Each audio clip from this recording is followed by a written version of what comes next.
If you run a business, institution, or public facility of any kind, you have an inescapable relationship with energy. By simply opening your doors in the morning, you commit to a cash flow for fuel, power, and other utilities. Yours is a forced marriage. No energy means no production and no revenue. If you purchase energy, you are shaping the rate of return on the capital invested in your firm now and in the future. In this short video, we'll discuss what this relationship means for your business. How important is energy? Many people answer this by looking at energy expenditure as a proportion of the annual operating budget. It may be 5% of expenses or even less.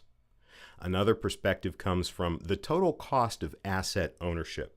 For many large capital assets like boilers, chillers, lighting systems, and other assets that operate at 70, 80, or 90% load factors, the capital cost of the equipment itself is minimal compared to the total cost of energy consumed over the asset's economic life. An investment-oriented approach begins by recognizing the value embodied in energy use. Your opportunity is to harvest energy waste in the form of a cash flow to be plowed back into your business. This is a whole new philosophy to facility management. Instead of perceiving your facility as a cost to be minimized, it can be approached as an ATM machine that dispenses cash. You are simply redirecting an existing cash flow. Instead of it all accruing to the utility, some of that cash flow can subsidize your operations or other capital investment needs. Remember that capital is never at rest. It's always in motion, seeking higher returns.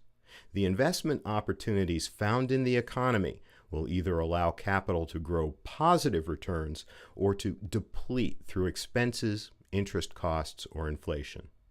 Even money buried in a jar is in motion. It's being depleted through the forces of inflation. Your business, just like the economy, provides opportunities to either grow or deplete capital wealth. In the case of energy, the value flows to the utility unless you harvest the waste and plow it back into your business. This is why it's useful to think of energy improvements not as projects, but as investments. When you say project, the word implies a cost that's also a distraction from your staff's daily routine. When you say investment, however, it's understood that you mean a cash flow with a rate of return, all of which cause the business to grow. Any business is a money-making machine. All the capital currently invested in the structure and equipment is earning a rate of return. In this example, we see a business that converts 92 cents worth of inputs into $1 worth of revenue. The business has an 8% rate of return on invested capital. The 8% is a benchmark. Any future investments should provide a rate of return equal to or better than this benchmark rate. They're considering a boiler steam system upgrade with a 25-year economic life. It costs $1 million and saves $250,000 per year for a simple payback of 4 years. After considering finance and taxes, it's actually an 8-year payback. A firm wanting a 2-year payback or less would probably reject this proposal. As you know, a 1-year payback is a 100% rate of return. 2 years is 50%. 3 years is 33%, and so on, measured without compounding. Remember, our example firm had a benchmark rate of return on invested capital of 8%.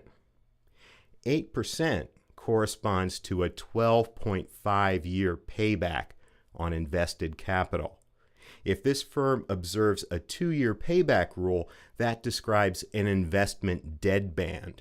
That's a range of investment returns less than 50%, yet above 8%, all of which are superior to the returns provided by the capital already invested in the business.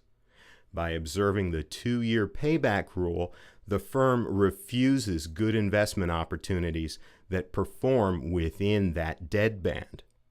Not only that, by refusing to improve energy waste, the business commits to an outflow of cash that destroys capital in the form of future retained earnings. So what about our efficient steam system upgrade? Remember, it was a bad project because its 4-year payback was too long. A cash flow analysis reveals the true investment performance through the project's 25-year economic life. An internal rate of return of 25% on a pre-tax basis and 16% after tax and finance. The 16% rate of return exceeds the 8% currently earned by the existing assets. By accepting this investment, the company would have boosted its overall rate of return. Here's another compelling way to measure the impact of energy improvements on your business performance. This approach emphasizes the fact that each dollar of saved expense becomes one full dollar of operating income. For example, if you make 25 cents of operating income from each dollar of revenue, that's 25 cents on the dollar, or a 25% operating margin. Then a single dollar of energy savings is equivalent to the same operating income that results from collecting $4 worth of revenue. In other words, at a 25% operating margin, $1 of energy savings has a revenue equivalent of $4. The smaller the operating margin, the larger the revenue equivalent. For example, hospitals or supermarkets have very thin operating margins, like 4%.